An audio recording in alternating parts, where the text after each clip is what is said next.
नमस्कार दोस्तों, मैं उम्मीद करती हूँ आप लोग सेफ होंगे, सुरक्षित होंगे जहां भी होंगे। दोस्तों, आपको पता ही चल गया होगा कि भारत में क्या चल रहा है। एक बहुत बड़ी खुशखबरी है उन लोगों के लिए जो लोग टीका के खिलाफ हैं, जो लोग नहीं लेना चाहते हैं, उनके लिए बहुत बड़ी खुशखबरी है। देखिए, ये हर किसी के मर्जी के ऊपर निर्भर करता है, आपकी इच्छा पे निर्भर करता है कि आप टीका को लेना चाहते हैं या नहीं लेना चाहते हैं। लेकिन भारत में कुछ ऐसा हो रहा है कि जबरदस्ती हो रही है, कुछ ऐसी सिचुएशन क्रिएट की जा रही है कि आप नौकरी नहीं कर सकते, आपको एकदम ही बाइकआउट कर दिया जा रहा है। बहुत आपको मतलब ऐसी मजबूरियां आपके सामने रख दी जा रही हैं कि आपको वो टीका लेना पड़ रहा है किसी वजह से। तो अभी एक केस आया था जो कि महाराष्ट्र में कैदी जो है उस पे जबरदस्ती हुई थी। डॉक्टरों और पुलिस ने काफी जबरदस्ती की उसके ऊपर, बिना उसको बताए कि उस टीके के क्या क्या नुकसान हो सकते हैं, उस पे जबरदस्ती की गई। और उसने जो है जजमेंट की गुहार की। नरेश ओझा जी ने पिटीशन फाइल किया इस जबरदस्ती के खिलाफ और उनकी जीत हुई। कोर्ट ने जजमेंट पास किया है। कोर्ट ने साफ साफ ये कहा है कि किसी भी व्यक्ति को जबरदस्ती टीका नहीं लगाया जाएगा। अगर जबरदस्ती लगाया गया तो वो एक क्राइम माना जाएगा। आप उसके खिलाफ एक्शन ले सकते हैं जैसे कि उस कैदी ने लिया। और अगर आपको टीका लगाया जा रहा है बिना उसका साइड इफेक्ट बताए तो भी ये एक बहुत बड़ा क्राइम है। जिस तरह से उस कैदी ने 5 करोड़ रुपए का दावा किया, आप लोग भी कर सकते हैं।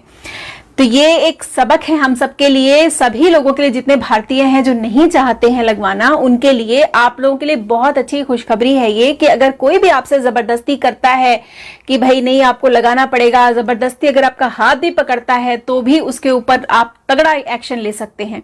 जजमेंट की कॉपी मैं डिस्क्रिप्शन में लगा दूंगी, आप लोग उसको प्रिंट करके अपने पास रखिए। अगर आपके काम पर, अगर आप ऑफिस में जाते हैं और वहां पर आपसे कहा जाता है जबरदस्ती कि भाई आपने टीका नहीं लिया तो आप काम नहीं करेंगे, आपको सैलरी नहीं मिलेगी, आप उनको ये जजमेंट दिखाइए और बोलिए कि आप बहुत बड़ी मुसीबत में फंस सकते हैं, ठीक है। और उसके खिलाफ ये एक्शन लिया गया। और सुप्रीम कोर्ट ने यह भी बोला है कि ये टीका जो लगाया जा रहा है इसका कोई प्रमाण नहीं है कि ये पूरी तरह से कारगर है।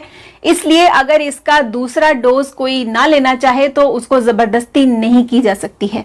मतलब अगर आपने पहला डोज ले लिया है और दूसरा डोज आप नहीं लेना चाहते हैं तो ये आपकी इच्छा पे पूरी तरह से निर्भर करता है, ये आपके ऊपर है।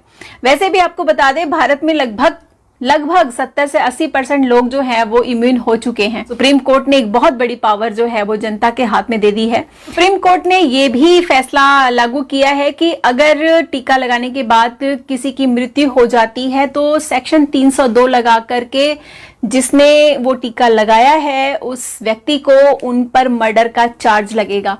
सो अब जो है ये बिना मर्जी के नहीं लगवा सकते, कोई आप पे जबरदस्ती नहीं कर सकता, चाहे वो डॉक्टर हो, चाहे वो पुलिस हो, चाहे कोई भी हो।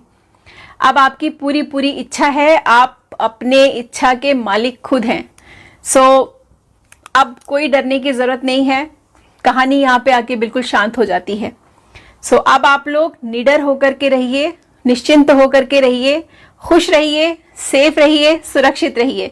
मिलती हूँ नेक्स्ट वीडियो में। Take care, love you all, goodbye. ਵਧੇਰੇ ਖਬਰਾਂ ਲਈ ਸਾਡੇ ਵੌਇਸ ਆਫ ਪੰਜਾਬ ਦੇ ਫੇਸਬੁੱਕ ਪੇਜ ਨੂੰ ਲਾਈਕ ਤੇ YouTube ਚੈਨਲ ਨੂੰ ਸਬਸਕ੍ਰਾਈਬ ਕਰੋ।